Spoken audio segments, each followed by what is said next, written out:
Vamos a ver una breve historia de la meditación. Antes de empezar en la práctica, creo importante conocer un poquito de la historia y un poco de teoría. El conocimiento es poder y también es orientación, es guía. Saber un poco lo que hacemos, de dónde viene y quiénes lo han practicado a lo largo de la historia. La meditación oriental tiene sus principios en la India.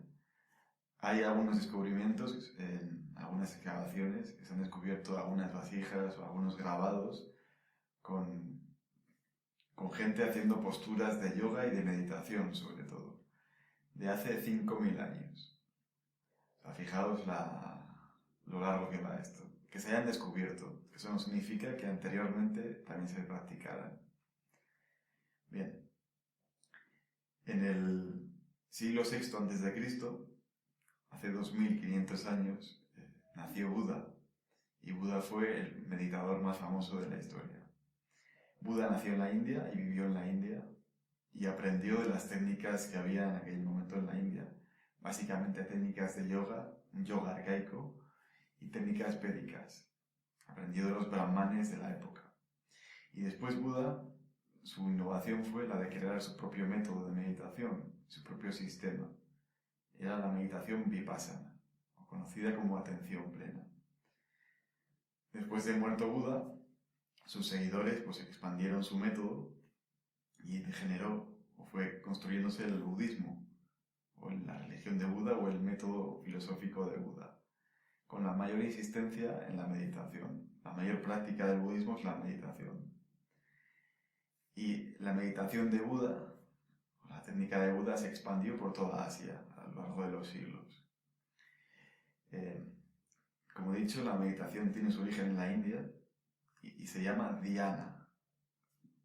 Dhyana o dhyan. Bien, al pasar hacia China se transcribió como Chan. Y al pasar de China a Japón se transcribió como Zen. Pero tiene todo su mismo origen y su mismo lugar común. En la India, en esa expansión, se fue transcribiendo con diferentes nombres. Bien, como he dicho, al final el budismo, su técnica fundamental principal es la meditación, tal como lo explicó Buda. En el yoga sucede algo similar. Las técnicas fundamentales de yoga, sobre todo del yoga arcaico, del yoga clásico, eran técnicas de meditación. Lo que sucede es que con el tiempo, se dieron cuenta de que hacía falta que el cuerpo estuviera en forma, para meditar mejor con este concepto. Entonces, todas las técnicas físicas que conocemos de yoga tienen como objetivo principal ayudar a meditar mejor. Y la meditación es la técnica maestra suprema del yoga. Algunos dicen que incluso la única técnica de yoga es la meditación. Bien. En China sucedió algo diferente. El budismo caló, pero no del todo en China, sino que se amalgamó con el taoísmo y el confucianismo que había allí. Entonces, en China surgió la raíz del Qigong, del Tai Chi, las técnicas taoístas, mezcladas y fusionadas con la meditación budista. Y si habéis podido observar, el Tai Chi, por ejemplo, es meditación en movimiento, son movimientos suaves de pie. En China también es muy común la meditación de pie, las técnicas de Qigong, meditar de pie y meditar en movimiento. Pero al final el objetivo es el mismo, lograr un estado de atención o de consciencia, un estado meditativo, ya sea de pie o en movimiento. Bien, pues las técnicas de meditación orientales quedaron relegadas a Asia durante milenios, hasta que cuando colonizó la India el Imperio Británico en el siglo XVIII-XIX, empezaron ya a conocerse en Occidente ciertas técnicas de meditación, de yoga. Y no es hasta principios del siglo XX, sobre todo mediados del siglo XX, que se han empezado a conocer de forma masiva las técnicas de meditación en nuestra cultura, en Occidente.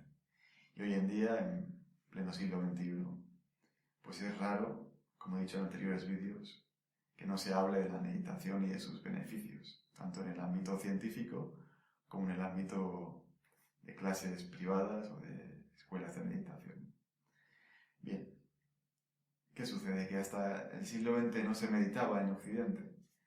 Bueno, había otras formas de meditar. El cristianismo, que es la religión principal de Occidente, tiene su propio método, sobre todo la oración.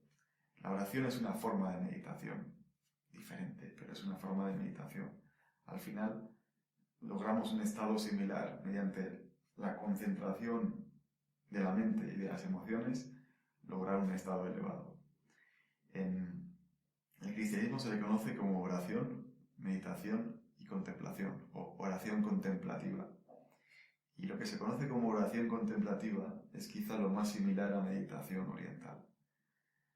A lo largo de la historia del cristianismo, y tenemos varios ejemplos en España con Santa Teresa de Jesús y San Juan de la Cruz, ellos fueron místicos y alcanzaron el éxtasis místico, como ellos decían, mediante la oración contemplativa.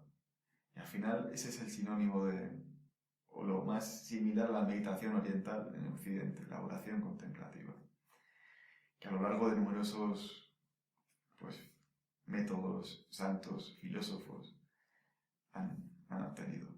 En Grecia, por ejemplo, las comunidades pitagóricas y las religiones mistéricas tenían también su forma de meditar, que probablemente provienen de Egipto, en la meditación sentada en silla. Sentar con las piernas cruzadas es típico oriental, pero en Occidente se ha meditado en silla. Bien, no quiero ni hacer una clase académica porque yo no soy historiador, ni haceros robar mucho tiempo, simplemente que tengáis ese concepto fundamental de la meditación, que es una técnica muy, muy antigua, que viene de Oriente, de la India concretamente, pero la técnica meditativa, de una forma o de otra, ha estado presente en casi todas las culturas y todas las épocas, de alguna forma. Lo que aprenderemos es la meditación oriental, sobre todo budista y yógica, y en silla, sentados a la occidental. Entonces, que os quede ese concepto. Es una tradición muy, muy antigua, aunque parezca que es algo que esté de moda ahora o que sea nuevo de ahora. Esa es la historia breve y resumida de la meditación.